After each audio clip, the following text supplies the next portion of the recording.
Hello again. This is the third passage that I read from my book for this website. Here's the book.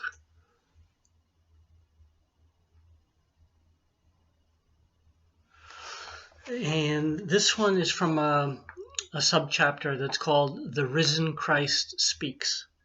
And it takes place behind closed doors, which is where the disciples were staying after the resurrection, grieving, hiding, afraid, confused. And there's a very brief passage in the Gospels about it, so this fleshes it out a little bit. Thank you for listening. 3 days after his death, we lay hid and grieving, 11 in number, cooped in a loft, its shutters drawn to darkness in daylight, and none among us had aught to say. In one moment there we were 11, and in the next moment we were 12, for another had appeared among us, though the door bolts were slid shut tight. And so we started, for howbeit it was Jesus appeared again to us.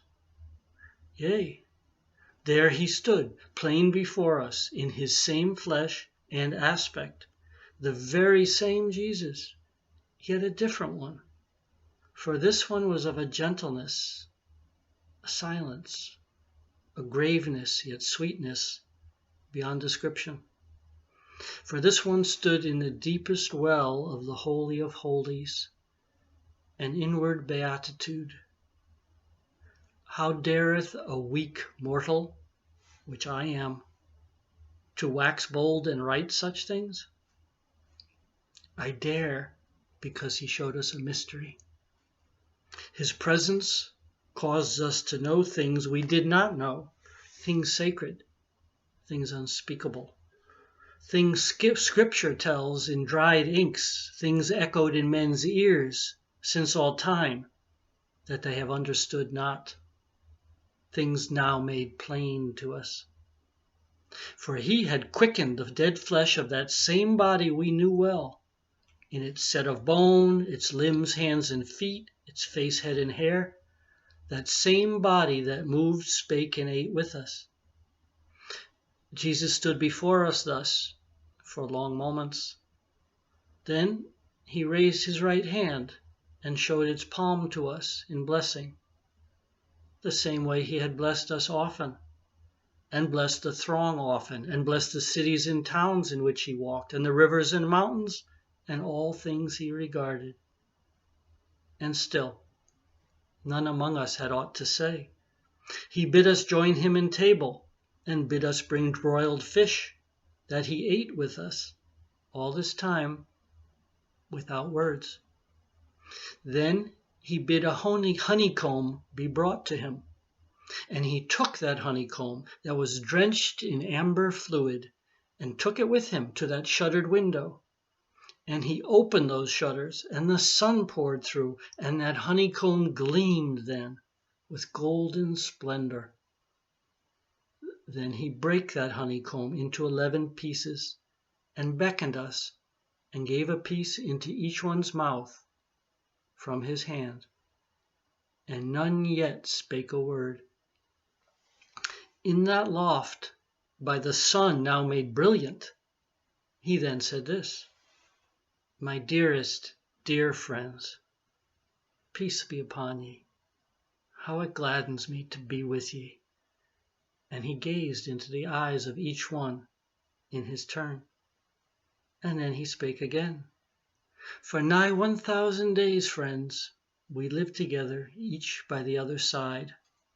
In those days ye heard from my lips many things, and ye pondered those things much within ye. Today, this day, is the advent of thy understanding of what ye have heard. From this day hence ye shall no more ponder what I say, but shall know it. And this knowing shall speak to thee without words, as thy blood and bones speak.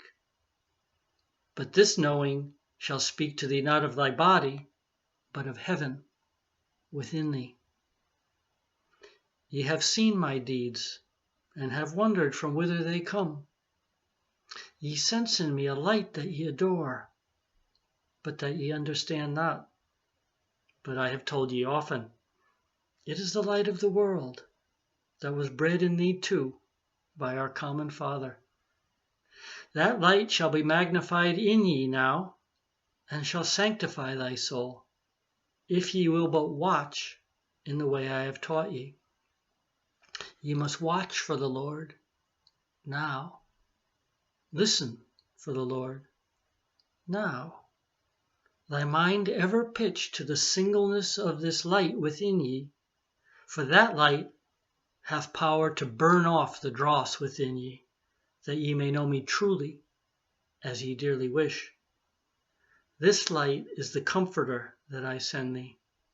It shall whisper to ye the secret that thy priests tell ye not, because they know it not, that God lives as thee, within thee. I send the Comforter so that all can know me.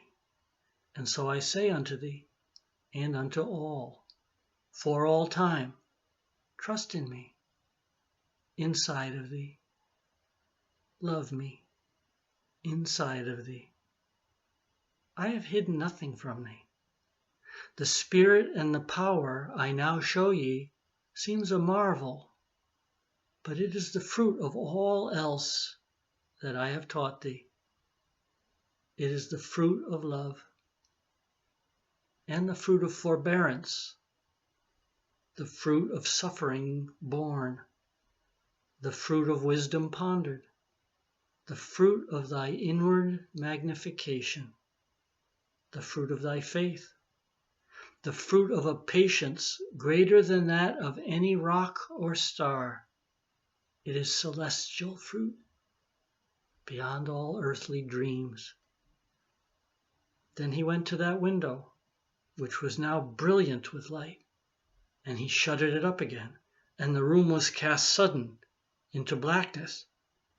And when the lamps were again lit, he was gone. Thank you for listening. Thank you.